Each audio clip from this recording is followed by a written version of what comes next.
సంఘం తెలంగాణ బొగ్గు గని కార్మిక సంఘం కేసీఆర్ గారి నాయకత్వం కేటీఆర్ గారి నాయకత్వం జై తెలంగాణ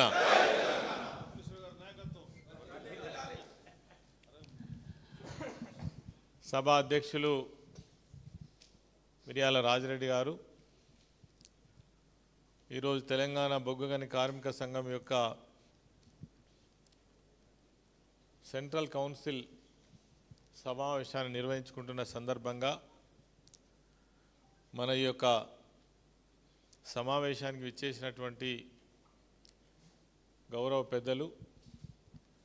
పెద్దలు మధుసూదనాచారి గారు కౌన్సిల్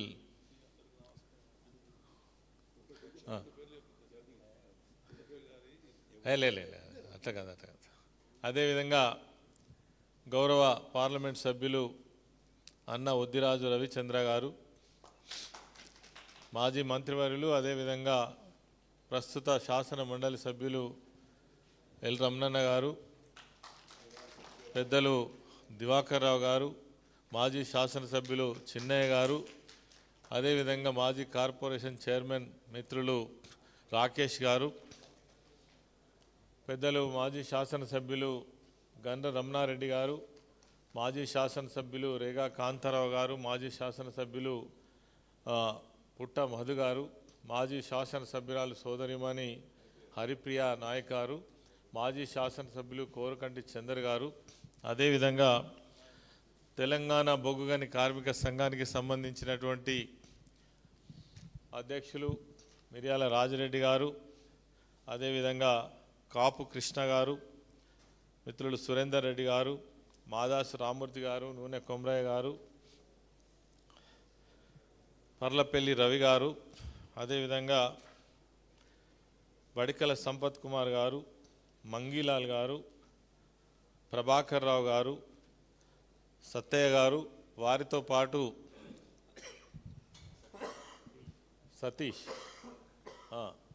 మిత్రులు సతీష్ గారు, సెంట్రల్ కౌన్సిల్లో వివిధ స్థాయిల్లో పనిచేస్తున్నటువంటి ఈ కార్యక్రమానికి సమావేశానికి ఇంత దూరమైన వచ్చినటువంటి మా నాయకులందరికీ కూడా హృదయపూర్వకమైనటువంటి ధన్యవాదాలు తెలియజేస్తూ, అదేవిధంగా మన యొక్క సంఘం ఆహ్వానం మేరకు ఎంత పని ఉన్నప్పటికీ కూడా మన కోసం సమయం వెచ్చించినటువంటి ప్రజాప్రతినిధులు, నియోజకవర్గాల ఇన్ఛార్జీలందరికీ కూడా ప్రత్యేకమైనటువంటి ధన్యవాదాలు సంఘం తరఫున తెలియజేస్తూ, రాజిరెడ్డి గారు చాలా విషయాలు సంఘానికి సంబంధించి ప్రస్తుతం సింగరేణి సంస్థలో నెలకొన్నటువంటి ప్రధానమైనటువంటి సమస్యలు, కార్మికులు ఎదుర్కొంటున్నటువంటి అనేక ఇబ్బందులు, అదేవిధంగా గతంలో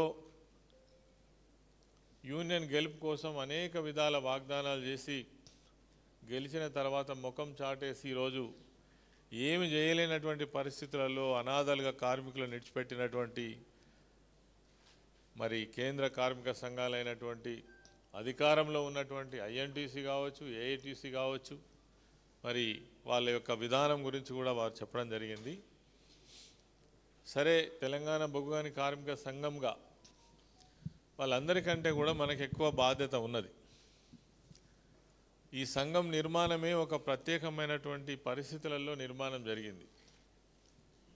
చాలామందికి తెలుసు, కొద్దిమంది తెలియని వాళ్ళకు కూడా నేను మళ్ళొక్కసారి రిపీట్ చేసే అవసరం ఉంది. ఉద్యమ కాలంలో తీవ్రంగా తెలంగాణ రాష్ట్ర సాధన కోసం జరుగుతున్నటువంటి ఉద్యమంలో మరి అన్ని వర్గాలు కలిసి వస్తున్నటువంటి సందర్భంలో సింగరేణిలో ఆనాడు చాలా పెద్ద సంఖ్యలో, వేలాది సంఖ్యలో కార్మికులు పనిచేస్తున్నటువంటి ఈ సంస్థలో ఉన్నటువంటి అనేక కార్మిక సంఘాలు, మరి అదేవిధంగా ప్రభుత్వ రంగ సంస్థలైనటువంటి ఆర్టీసీ కావచ్చు, ఎలక్ట్రిసిటీ డిపార్ట్మెంట్ కావచ్చు, ఇతర డిపార్ట్మెంట్లలో పనిచేస్తున్నటువంటి వాళ్ళు కావచ్చు, మద్దతు పలుకుతున్నటువంటి తరుణంలో ఆనాడు కార్మిక వర్గం అంతా కూడా మేము ఆ ప్రాంతంలో ఉద్యమాలు చేస్తున్న సందర్భంలో మనకంటూ ఒక సంఘం ఉంటే బాగుంటుంది అని ఒక ప్రతిపాదన వచ్చినాడు. అది ఒక సంఘం నుంచి కాదు, ఆ రోజు ఐఎఫ్టీలో పనిచేస్తున్నటువంటి రాజరెడ్డి కావచ్చు, నూనె కొమరయ్య కావచ్చు, తర్వాత వారి మిత్రులు కావచ్చు, ఐఎన్టీసీలో పనిచేస్తున్నటువంటి వాళ్ళు కావచ్చు, ప్రధానంగా టీఎన్టీయూసీలో పనిచేస్తున్నటువంటి నాయకులు కావచ్చు, వాళ్ళందరి యొక్క కలయిక ద్వారానే తెలంగాణ ఉద్యమానికి మద్దతు చేయాలనేటువంటి ఒక సంకల్పంతో ముందుకొచ్చి ఒక సంఘ నిర్మాణం జరగాలని కోరినప్పుడు ఆనాడు మేము మరి ఈ ప్రతిపాదనను కేసీఆర్ గారి ముందు పెట్టాలి అనేది ఉద్దేశంతో వారి దగ్గరికి వచ్చినప్పుడు ఆ రోజు సార్ ఒకటే అన్నారు, వద్దు, అన్ని కార్మిక సంఘాలు కూడా తెలంగాణ ఉద్యమాన్ని బలపరుస్తున్నారు, కానీ మళ్ళీ మనం ప్రత్యేక సంఘం పెట్టడం బాగుండదేమో ఆలోచించండి అని కూడా ఆ రోజు చెప్పడం జరిగింది. అయినప్పటికీ ఆ రోజు మేము సార్ను కన్విన్స్ చేసిన విషయం ఏంటంటే, మనకు ఈ సింగరేణి పరిశ్రమ వేరు, ఇతర పరిశ్రమలు వేరు. ఇతర పరిశ్రమలు అంటే మీరు హైదరాబాద్లో చూసినట్టయితే ఒక 200 మంది కార్మికులు పనిచేసేటువంటి సంస్థనే పెద్ద సంస్థ కింద లెక్క. కానీ సింగరేణిలో ఒక మైన్లోనే 2000, 3000, ఒక మామూలు ఓపెన్ కాస్ట్లోనే 1500, 1000, 2000 వరకు పనిచేసేటువంటి పెద్ద పెద్ద ఎన్నో ఇండస్ట్రీస్కు సమానమైనటువంటి సంస్థ సింగరేణి సంస్థ. అందులో సింగరేణి కార్మికులు చాలా ఉత్సాహవంతులు, ఉద్యమాలకు చాలా ముందుండేటువంటి గత చరిత్ర ఉన్నటువంటి కార్మికులు, కార్మిక నాయకులు ఉన్నటువంటి ప్రాంతం కాబట్టి మనకు ఒక మంచి నాయకత్వం వస్తుంది. ఒక్కొక్క మైన్ నుంచి 100 మంది నాయకులు వస్తారు. అదేవిధంగా ఒక్కొక్క ప్రాంతం నుంచి మనకు చైతన్యవంతమైనటువంటి నాయకులు వస్తారు. తద్వారా తెలంగాణ ఉద్యమానికి మరి చాలా ఇది పనికొస్తుంది అనేటువంటి ఉద్దేశాన్ని ఆ రోజు చెప్పిన వెంటనే పెద్దలు కేసీఆర్ గారు ఆమోదించి ఆనాడు ఉన్నటువంటి పరిస్థితులకు అనుగుణంగా ఈ సంఘాన్ని మనం నిర్మాణం చేసుకోవడం అనేటువంటి జరిగింది. మరి ఆనాటి నుంచి ఈనాటి వరకు కూడా సంఘపరంగా అనేక కార్యక్రమాలు మనం తీసుకున్నాయి కావచ్చు. ఒకసారి 2 సార్లు కార్మికులు మనకు అవకాశం ఇస్తే ఆ రోజు మనం తెలంగాణ రాష్ట్రాన్ని సాధించుకున్న తర్వాత కేసీఆర్ గారు ముఖ్యమంత్రిగా బాధ్యతలు చేపట్టిన తర్వాత అన్ని వర్గాలతో పాటు సింగరేణి సంస్థను ప్రత్యేకమైనటువంటి దృష్టితో చూసినటువంటి విషయాన్ని ఈ సందర్భంగా నేను మీకు గుర్తు చేస్తున్నా. ఎన్నో సందర్భాలలో కేసీఆర్ గారు మాట్లాడినటువంటి మాటలు మనం జ్ఞాపకం చేసుకోవాల్సిన అవసరం ఉంది.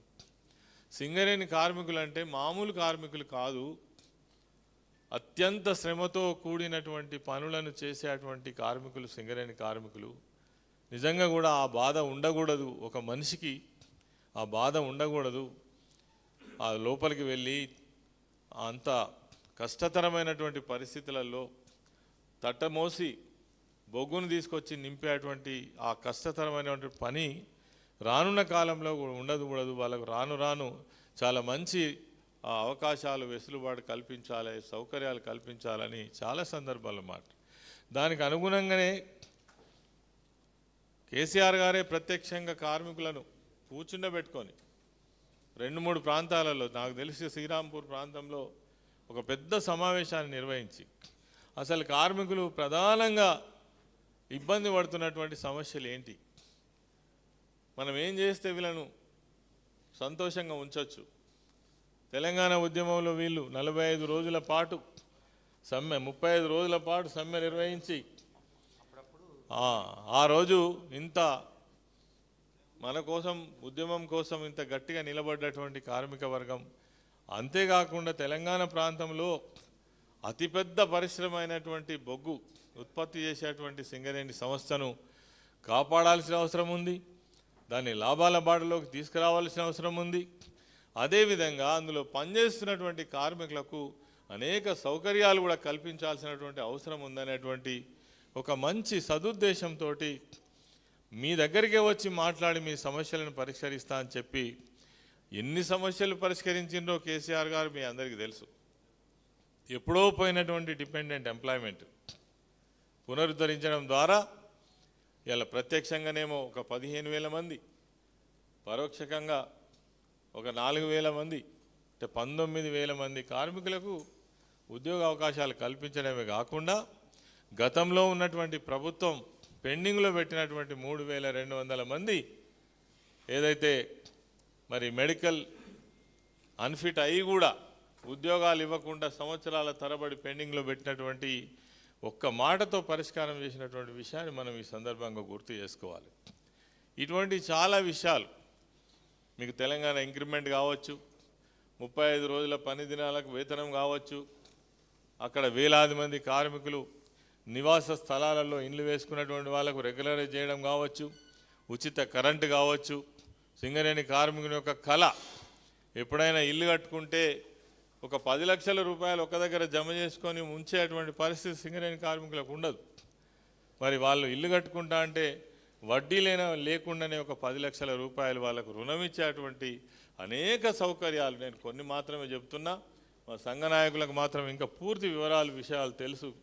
మరి ఇవన్నీ కూడా చేయడంలో ఉద్దేశం ఏంది అని అంటే సంస్థ మనుగడను కాపాడాలి, సంస్థను లాభాల వాటలోకి తీసుకురావాలి, అదేవిధంగా కార్మికుల యొక్క సంక్షేమాన్ని గొప్పగా మనం చూసుకోవాలనే ఉద్దేశంతో ఆ రోజు ఇవన్నీ చర్యలు తీసుకున్నాడు.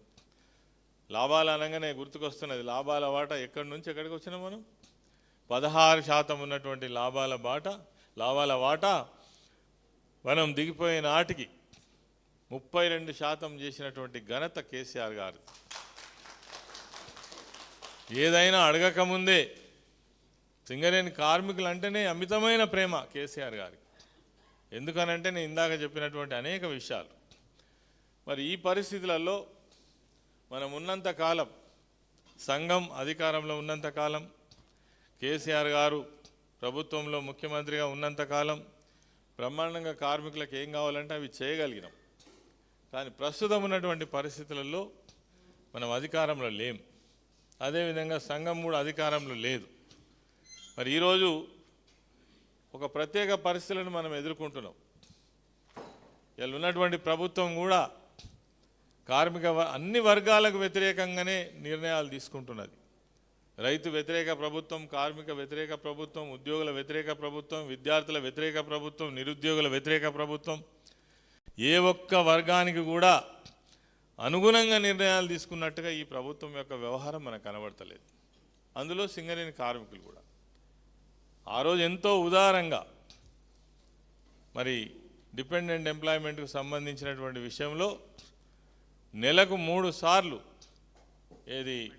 మెడికల్ బోర్డు నిర్వహించి 15,000 మందిని ఇలా ఆ రోజు మెడికల్ అన్ఫిట్ చేసి ఉద్యోగాలు, అందులో మహిళలకు కూడా అవకాశం కల్పించినటువంటి నాయకుడు కేసీఆర్ గారు. మనం మర్చిపోతే ఎట్లా? మరి ఈరోజు ఉన్నటువంటి ప్రభుత్వం ఈ మెడికల్ బోర్డును మొత్తమే ఎత్తేసే కుట్ర జరుగుతున్నది.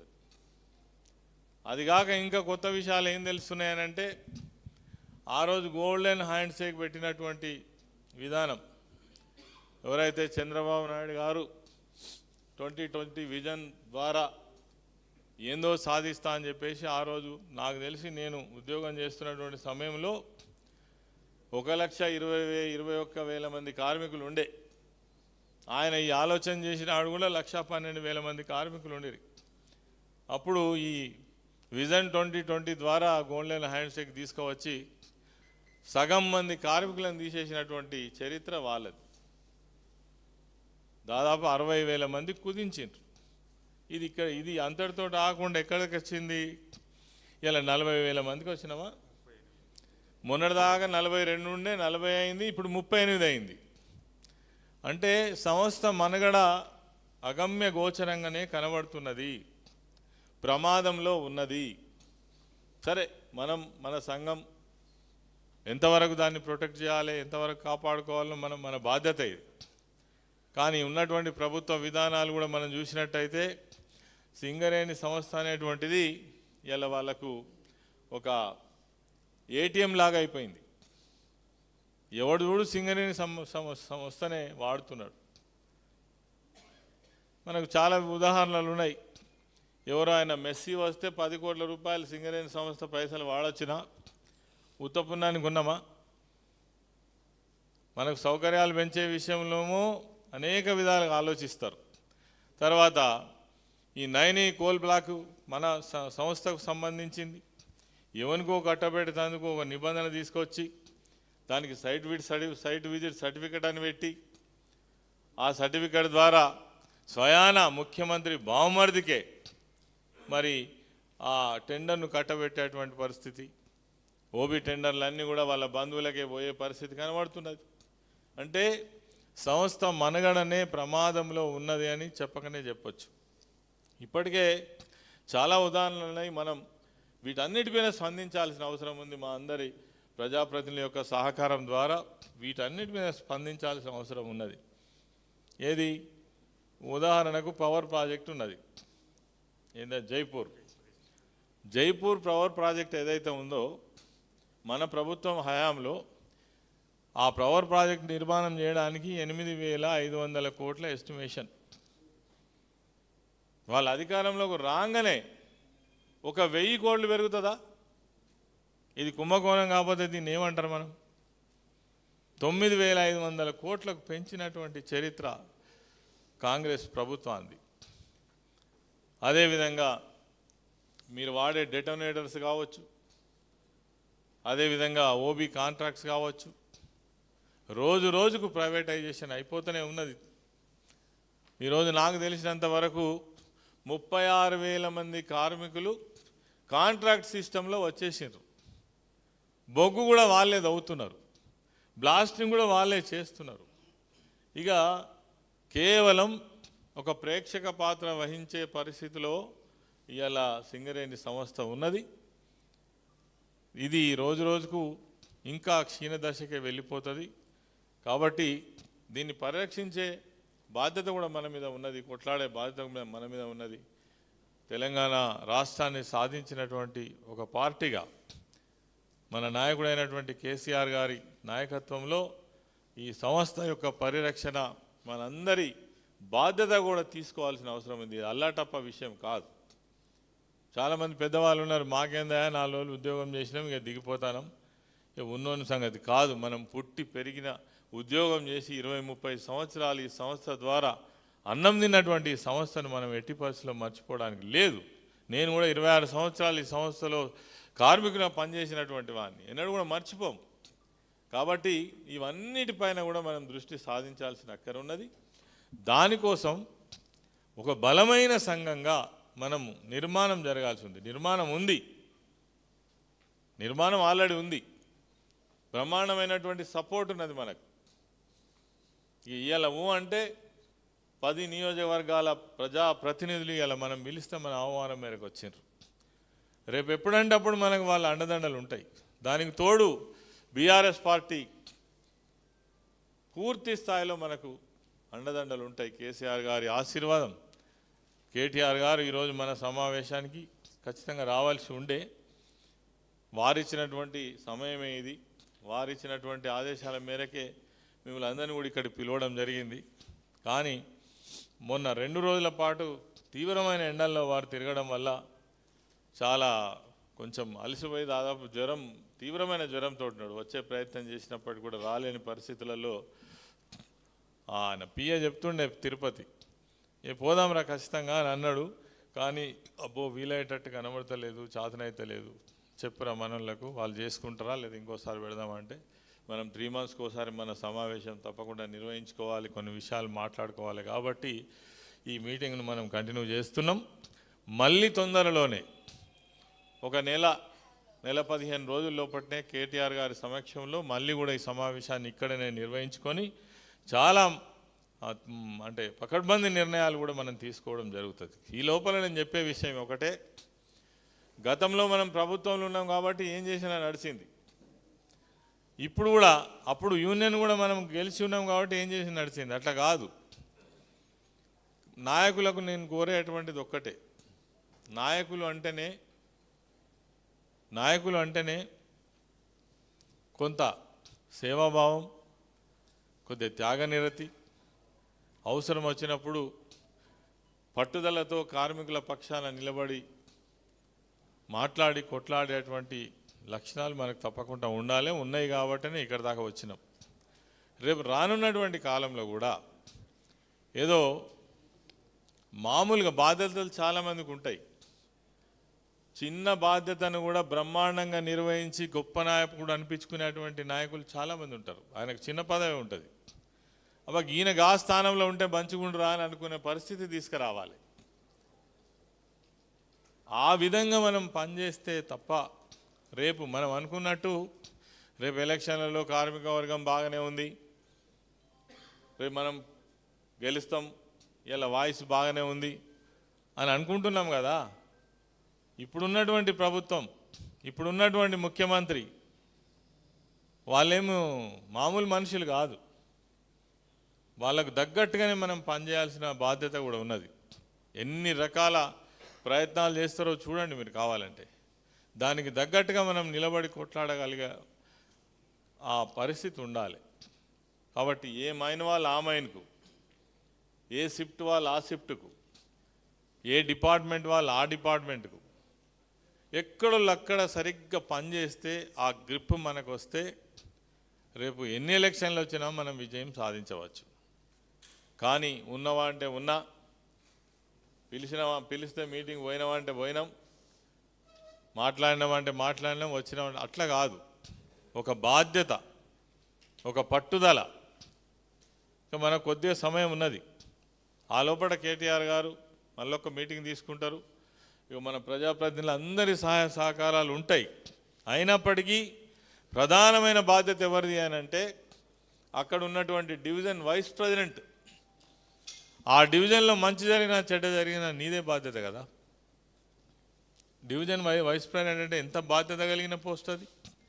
ఒక డివిజన్ కింద 8 నుంచి 10-15 దాకా మైన్స్ కావచ్చు, ఓపెన్ కాస్ట్లు కావచ్చు, డిపార్ట్మెంట్లు కావచ్చు ఉంటాయి.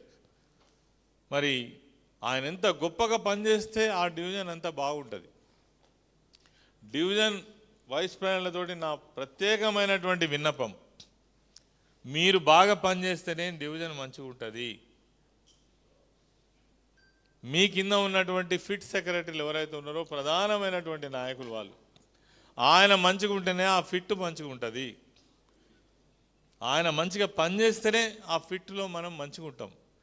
ఆయన అవకతవకల మనిషి అయి ఆయన పట్టించుకోకపోతే అక్కడ ఏముండదు, శూన్యమే ఉంటుంది. దయచేసి అర్థం చేసుకోవాలి. ఇంకా ఎక్కడైనా ఫిట్ సెక్రటరీస్ కావచ్చు, డివిజన్ వైస్ ప్రెసిడెంట్ కావచ్చు, సరైన పర్ఫార్మెన్స్ లేకపోతే మనదేం అధికార పార్టీ కాదు, చూసుకుంటా తమాషాలు చేస్తే ఉండదు, ఎక్కడికక్కడ అవుట్ అయిపోతాం. పనిచేసే వాళ్ళకే అవకాశం ఇవ్వండి. ఎక్కడన్నా మార్చే అవకాశం ఉంటే మార్చండి, వాళ్ళని కావాలంటే ప్రమోట్ చేయండి, డివిజన్ కమిటీలకు చేయండి, లేకపోతే మీరు ఇంకెక్కడైనా పెట్టుకోండి. కానీ నువ్వు ఒక ప్రధాన స్థానంలో పెట్టి ఆయన కదలక మెదలక ఉంటే యూనియన్కు తీవ్రమైన నష్టం జరుగుతుందని మాత్రం మీ అందరి సమక్షంలో నేను చెప్తా ఉన్నా. ఇది ఎందుకనంటే సంఘం మనుగడ కోసం చెప్తున్నా నేను. ఎవరైనా కావచ్చు, వాళ్ళు పని చేయకుండా ఉన్నోళ్ళు ఏమిటికి. ఫిట్ సెక్రటరీ ఉన్నాడు, ఎంత బాధ్యతగా పనిచేయాలి తెలుసా. నీ వైస్ ప్రెసిడెంట్ కంటే కూడా చాలా గొప్ప బాధ్యతగా పనిచేయాలి. ఫిట్ సెక్రటరీ అంటోడు బాయిలకే లెక్కినాక పోడు, ఇంటికి ఓడు, 1-2 గంటలు ఆనే ఉంటాడు. ఎవరికి ఏమైంది, మంచి అయింది, చెడ్డ ఏమైంది, మేనేజర్ తోటో ఏజెంట్తో మాట్లాడినాకనో ఆపద సంపద అన్నీ చూసినాక ఇంటికి పోతాడు. అందరికంటే మళ్ళీ ముందుగాల బావి మీదకి వస్తాడు, డ్యూటీ ఉంటే అందరితో మాట్లాడతాడు. ఇవన్నీ పాత సిస్టమ్ మేము చూసినాం, పాత నాయకులను మేము చూసినాం. ఇవన్నీ కూడా మనం అలవర్చుకోవాలి. పాత పద్ధతులన్నీ పోయినాయి, అంత కొత్త వ్యవహారం వచ్చింది. మీరు జవాబుదారిగా పనిచేస్తే అసలు కార్మికులు కాదన్నారబ్బా. కొన్ని అలవాట్లు కంపల్సరీ. ఇప్పుడు ఆయనకు ఎప్పటికీ బావి మీద సమస్యనే ఉంటుందా? ఇప్పుడు మీ డిపార్ట్మెంట్లో పనిచేసే అతనికి ఎప్పుడు బావి మీదనే సమస్య ఉండదు. ఇంటి సమస్య ఉంటుంది, ఆరోగ్య సమస్య ఉంటుంది, ఏదో రకమైన సమస్య ఉంటుంది. అన్ని సమస్యలలో నువ్వు తోడై ఉన్న నాడు నిన్ను వదిలిపెట్టిపోడు ఆయన. అంత బాధ్యతగా పిట్ సెక్రటరీ పనిచేసిన నాడు ఆయన దవాఖానలో ఉన్నాడంటే దవాఖాన పోతాడు. ఆయన ఇంట్లో ఏదైనా అశుభం ఎవరైనా చనిపోయినంటే ఆన్నే ఉంటాడు. ఆయనకి ఏదైనా పోలీస్ స్టేషన్ బాధ వచ్చిందంటే ఆన్నే పోయి నిలబడతాడు. ఇవి మా సర్పంచులు అందరూ చేస్తారు, మీకు చెప్తున్నా నేను. ఊళ్ళో ఏమన్నా జరిగితే మీకు ఊరెట్లనో ఒక ఫిట్ అట్లా. ఒక ఫిట్ అంటే ఊరితో సమానమే. ఊర్లే ఏ ఆపద వచ్చినా మా నాయకుడు ఆడికెళ్ళి కదలడు. మీదికెళ్ళి మాకు ఫోన్ చేస్తాడు, నువ్వు వస్తావా రావా, నీకు వీలు కాకపోతే మరి రేపన్నా వచ్చిపో, లేదా దవాఖానా కన్నా రా అని చెప్పి వాళ్ళు పని చేసుకుంటూ మాతో పని చేపిస్తారు. అట్లనే పిట్ సెక్రటరీ కూడా అంత బాధ్యతగా ఉండి వీళ్ళందరినీ ఇన్వాల్వ్ చేసినాడు. నిన్ను వదిలిపెట్టి కార్మికులు ఎక్కడికి పోరు, ప్రజలు కూడా ఎక్కడికి పోరు. ఇక మీద మాత్రం పనిచేస్తే మాత్రం ఏదో మంచిగానే మాట్లాడుతారు, మనం ఉన్నప్పుడు బాగా చేసిన మాట, ఈసారి మనకే ఓట్లేస్తారాట అని అనుకుంటే పొరపాటు. అనేక అడ్డంకులు వస్తుంటాయి, వాటన్నింటినీ దాటే ప్రయత్నం చేయాల్సి ఉంటుంది. దేన్నైనా ఎదుర్కోవాలంటే మనకు పటిష్టమైనటువంటి ఆర్గనైజేషనే ముఖ్యం, దాని మీదనే ఆధారపడాలి. కాబట్టి ఇక మిగిలినదంతా అదనం. ఈ విధంగా పనిచేస్తే మొట్టమొదట నేను ఇచ్చే సజెషన్ కూడా ఒకటే, మేము ఎట్లయితే ఇగో సెంట్రల్ కౌన్సిల్ పెట్టి మీకు మేము అనేక విషయాలు చెప్తున్నాము. మీ వైస్ ప్రెసిడెంట్ ఎప్పుడైనా మీటింగ్ పెట్టిరా? 8 మందో 10 మందో మీ ఫిట్ సెక్రటరీలతోటి పెట్టిరుగా? పెడితే సంతోషం, పెట్టాలి. తర్వాత డివిజన్లో ఉన్నటువంటి డివిజన్ కమిటీతో పాటు ముఖ్యమైన నాయకులు ఎప్పటికప్పుడు మాట్లాడుకోవాలి, మీ ప్రోగ్రాం తీసుకుంటూ ఉండాలి. ఆ ప్రోగ్రాం మళ్ళీ మీటింగ్ వరకు అది అమలు జరిగిందా లేదా చెక్ చేసుకోవాలి. ఇవన్నీ చేస్తే అట్లనే డివిజన్ మీటింగ్ ఎట్లా ఫిట్ మీటింగ్ కూడా, ఫిట్లో ఎన్ని డిపార్ట్మెంట్లు ఎంతమంది అవుతున్నారు, షిఫ్ట్ వాళ్ళు ఎంతమంది ఉన్నారు, దీనికి ఎంత, దానికి 50 మందో 100 మందో ఉంటారు ఫిట్, వాళ్ళందరి మీటింగ్ 3 నెలలకు ఒకసారో 5 నెలలకు ఒకసారో కలిసి మాట్లాడు చేసుడు ఇవన్నీ చెప్తే ఇక కొంతమంది ఏమనుకుంటారు తెలుసా, ఇప్పుడు ఫిట్ సెక్రటరీ సరిగా లేడు అనుకో, ఏవాడు మమ్మల్ని పిలుతనే లేడు, రమ్మంటలేడు, పొమ్మంటలేడు, వాళ్ళే తిరుగుతున్నారు, చూద్దాం వాళ్ళకి అక్కడికి వచ్చినాడు మళ్ళీ రాపోతారా అప్పుడు చెప్పుదాం తీ అనుకుంటారు. అనుకుంటారా అనుకోరా? అందుకనే అనునిత్యం వాళ్ళతో సంబంధాలు ఉండి వాళ్ళని ఎప్పటికప్పుడు పిలవడం, మాట్లాడడం, వాళ్ళకి ప్రతి విషయం చెప్పడం అనేది చాలా ఇంపార్టెంట్. ఇప్పుడు మనకు ఒక 4-5 నెలలు సమయం ఉన్నది. అక్టోబర్ సెప్టెంబర్ వరకు ఉన్నది, ఒక 5 నెలలు సమయం ఉంది. ఈ 5 నెలల లోపల అద్భుతంగా యూనియన్ నిర్మాణం జరిగి ఉండాలి. కావాలంటే ఏ డివిజన్లలో అయితే మీరు మళ్ళొక్కసారి డివిజన్ స్థాయిలో కావచ్చు, ఏరియా స్థాయిలో కావచ్చు మనం మాట్లాడుకునే అవసరం ఉన్నదంటే రాజిరెడ్డి గారు ఉన్నారు, నేనున్నా, ఆ ప్రాంతంలో ఉండే మన ప్రజాప్రతినిధులు అందరినీ కూడా ఇన్వాల్వ్ చేసి మనము ముందుకు పోదాం. మీరందరూ కూడా ఒక ప్లెడ్జ్ తీసుకోవాలి, ప్రతిన తీసుకోవాలి. వాస్తవంగా ఈ నుంచి వెళ్ళి మా డివిజన్లో, మా ఫిట్లో, మా డిపార్ట్మెంట్లో అద్భుతంగా మన తెలంగాణ బొగ్గుగని కార్మిక సంఘం యొక్క రోజు మాట్లాడుతూనే ఉండాలి. అప్పుడు మనం అనుకున్న లక్ష్యం సాధిస్తాం. వీటన్నిటిపైన కూడా మీరు దృష్టి సాధించాలని మరి మీ అందరికీ తెలియజేస్తూ, ఇంకా ఏమైనా విషయాలు ఉంటే పెద్దలందరూ మాట్లాడతారు, మీరు కూడా సంక్షిప్తంగా ఎవరైనా సలహాలు సూచనలు ఇవ్వదలుచుకుంటే కూడా ఇస్తే బాగుంటుంది. ఎందుకంటే ఈరోజు మనం ప్రత్యేకమైన మీటింగ్ పెట్టుకున్నాం. కొంత సమయం అయినప్పటికీ కూడా తప్పకుండా అందరూ కూడా పాలు పంచుకోవాలని కోరుకుంటూ, మరి నాకు ఈ అవకాశం ఇచ్చిన మిత్రులు రాజిరెడ్డి గారికి మీ అందరికీ నమస్కరిస్తూ సెలవు. జై తెలంగాణ. ధన్యవాదాలన్న. తప్పకుండా మీరు ఇచ్చినటువంటి సూచనలు, సలహాలను మా